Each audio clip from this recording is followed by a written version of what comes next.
Hey boy.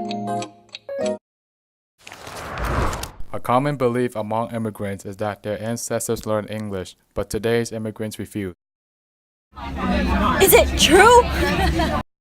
Is it? Is it really true?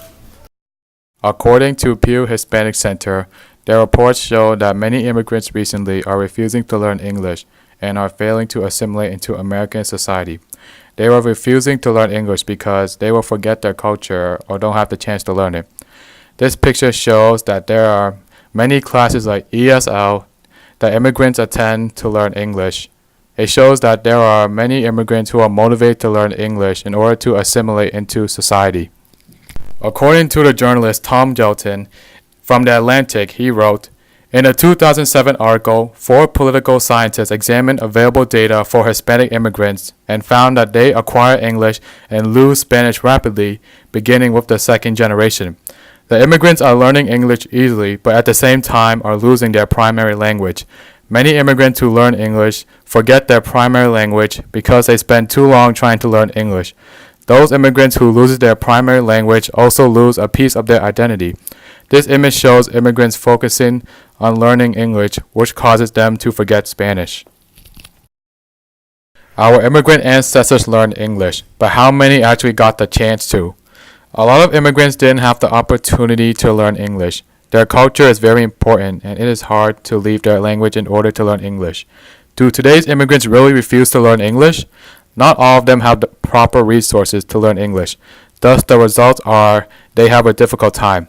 This picture represents a wall that shows language barriers and the limited resources Latino immigrants have. We need to break down the wall metaphorically and understand people who are different from us instead of believing in the stereotype that is not true.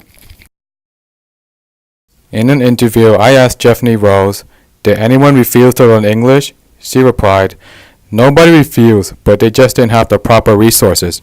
Jeffney Rose is an immigrant from Jamaica who was able to learn English, but her parents weren't able to because they didn't have enough money to attend class. It shows that not everyone had the proper resources to learn English. A common belief among those who oppose immigration is that immigrants refuse to learn English. According to the Pew's Hispanic Center, suggested that the share of Latinos in the U.S. who speak English professionally is growing. A recent article has stated, in 2013, U.S.-born Hispanics outnumber foreign-born Hispanics by nearly 2 to 1, 35 million to 19 million, and made up of 65% of the nation's Hispanic population. And the statistics have shown, according to a new Pew Research Center analysis of U.S. Census Bureau data, a record 33.2 million Hispanics in the U.S. who speak English proficiently in 2013. This group made up of 68% of all Hispanics ages 5 and older, up from 59% in 2000. At the same time that the share of Latino who speak English proficiently is growing, the share that speak Spanish at home has been declining over the last 13 years. So, how does the statistics prove the myth? The statistics prove that there is an increase of Latino that speaks English. The increase of population growth of second, third generation and more show that they are not refusing to learn English, but it is part of their daily life. According to the bar graph, it shows the percentage of Hispanics that speak English very well by generation. We see that the first generation who came to the U.S. has at 23%, while the second generation has 88%, and the third and more has 94%. According to our myth, ancestors speak English, but this showed that the first generation has a low percentage of 23%. First-generation immigrants are immigrants that are migrated to the U.S. Second-generation immigrants are U.S.-born children of at least one foreign-born parent.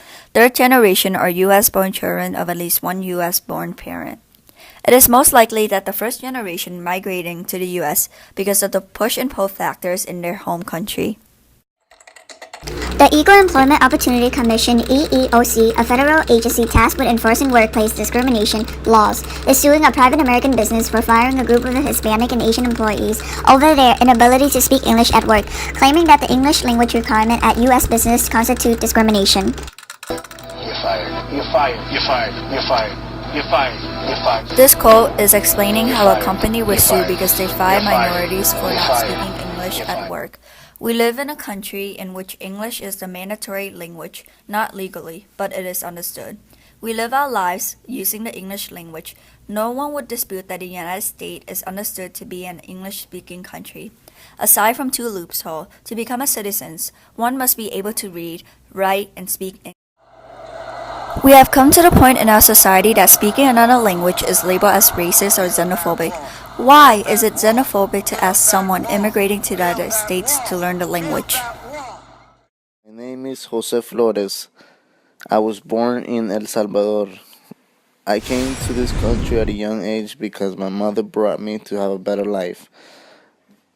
I came in a plane with my sister. First, we landed in Miami, and then we came to Boston. I have a lot of friends from different ethnicities, anywhere from black, Hispanics, white, Asians. Yep. Have I ever been racial discriminated? Yes. I treat everybody with the same respect as they treat me. America's a good place to live and raise a family.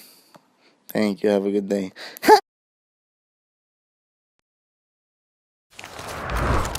A belief among the people are those who complain about immigrants who can't speak English today while their ancestors could. According to the study conducted by a 1910 census, it actually showed that even some immigrants, such as the Germans and their descendants, remain monolingual for decades even after immigration has stopped for a bit. This dismissed the fact that certain immigrants' ancestors spoke any English, and if they did, they had very little command over the English. In the same study, immigrants who lacked resources and a socioeconomic background had a more difficult time learning English than those who were already integrated into American culture with better resources. The image taken is part of the 1910 census showing the amount of monolingual speakers in those areas. This can be said the same for more than just the Germans, such as those who immigrated to the US, for example, the Latin American immigrants. If monolingual people travel to another country where everybody spoke a different language to what they are used to, it is very understandable that they would have a hard time learning it because they wouldn't have anybody to teach them or help them get used to a language and culture surrounding them. It will also be very difficult to find somebody who would speak the same language as immigrants to help them learn English.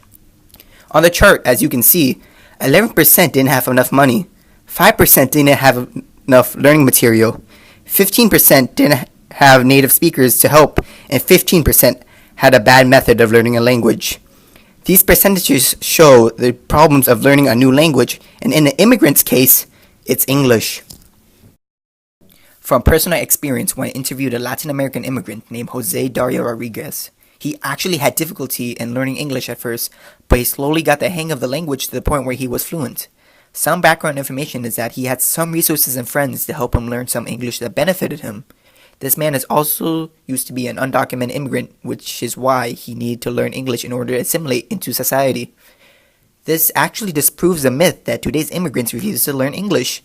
As you can see in the picture, it shows the route Jose took in order to sneak into America. From his perspective, it looked like quite a handful of undocumented people took this route into America.